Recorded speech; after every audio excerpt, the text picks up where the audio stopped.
Dear Mr. Asselson, attached to this letter you will find the last will and testament of Robert Stevenson. Firstly, I want to thank you for everything you did for me, and that's what makes me so sorry for having to involve you in this. People have to know what happened to me, and I have chosen you to tell my story. Lately things have been happening that are out of my control, and I'm sure you are aware that I wasn't the happiest person in the world. I was born in 1977 to a middle-class family. I enjoyed the respect of my wiser peers, and it was supposed by those who knew me that I would have a distinguished future. Yet, after my mother's death, I had a sense of something missing, and the perpetual presence of this void became an obstacle to me ever finding true happiness. I felt sick in the company of happier beings, believing they were enjoying life at my expense. Until recently, I thought I had no hope. No hope of ever finding any kind of happiness.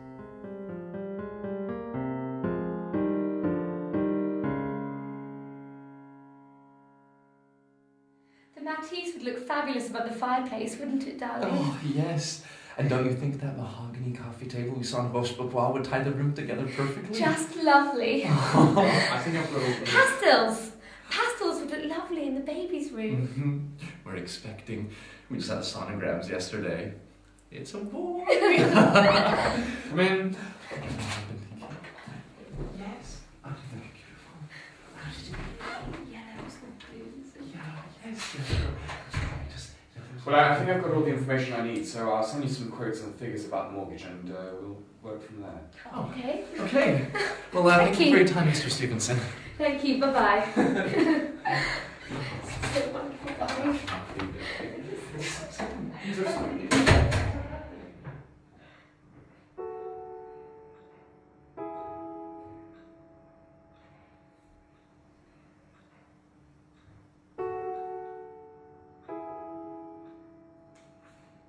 Every day I would greet people that seemed to make my own existence so sickening. And I would wonder how they could be so content.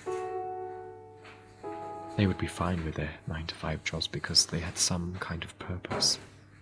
Someplace else to go, be it going home to their family or meeting friends. It was something I longed for. A sense of purpose.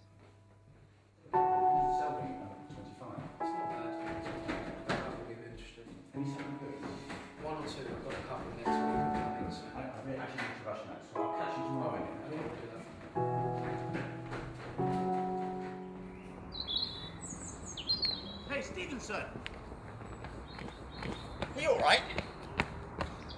Yeah, I'm okay. Oh, good, good. Because we haven't seen much of you lately, or at any of the company parties or anything since you joined us. What was that? 1.5? 2? 2.5 years ago. Well, I know company parties aren't for everyone, but I'm actually going to a little do tonight if you're interested. Not an office do, just a get together with some friends.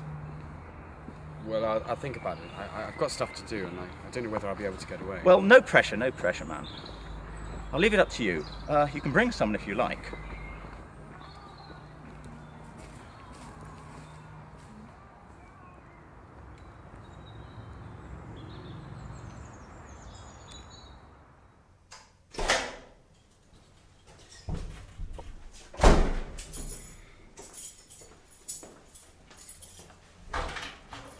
Stevenson, haven't seen much of you since you moved in here.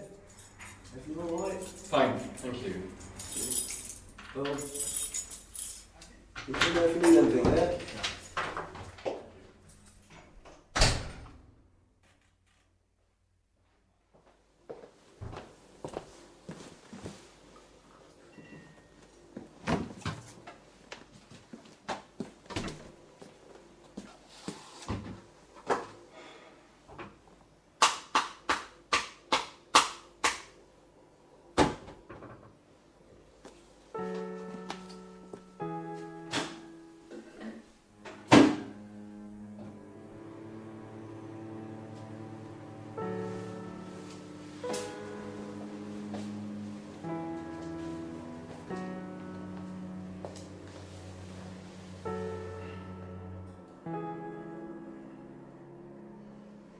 had been excited in the past about going to parties, to be part of a group and to fit in, but it had never worked out.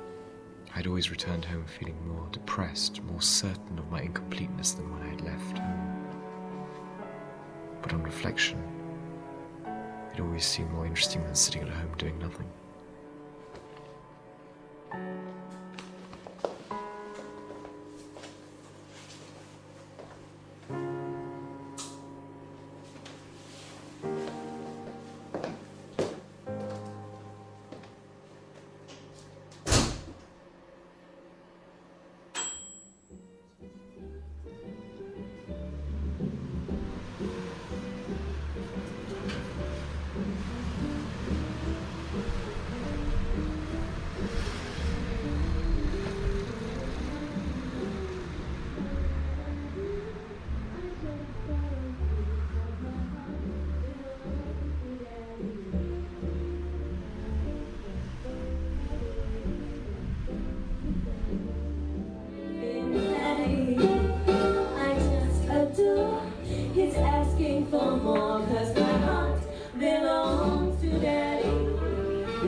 I'd never been to a party like that before.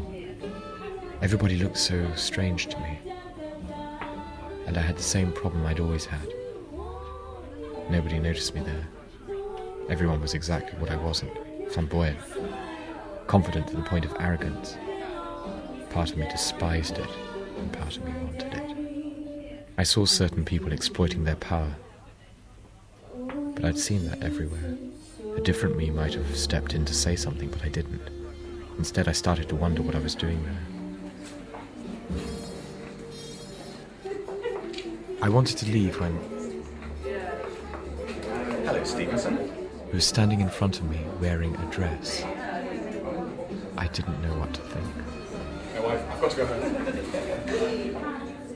Whoa, where are you going? Seriously, I have to go home. What have you got to go home to? That's what I thought. Nothing.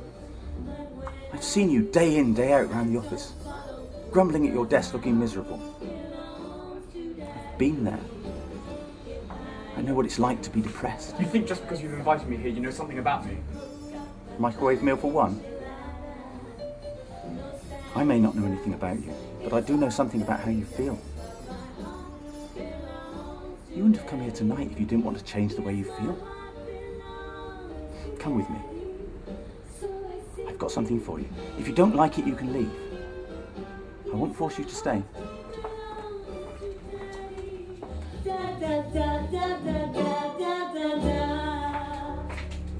I brought you something to wear. What do you mean, something to wear? Don't worry. The worst that can happen is that people might start noticing you for a change. Look at this. I don't know about this, really. How do you know you won't like it till you've tried it? Look at all the people out there having a good time. When was the last time you had a good time?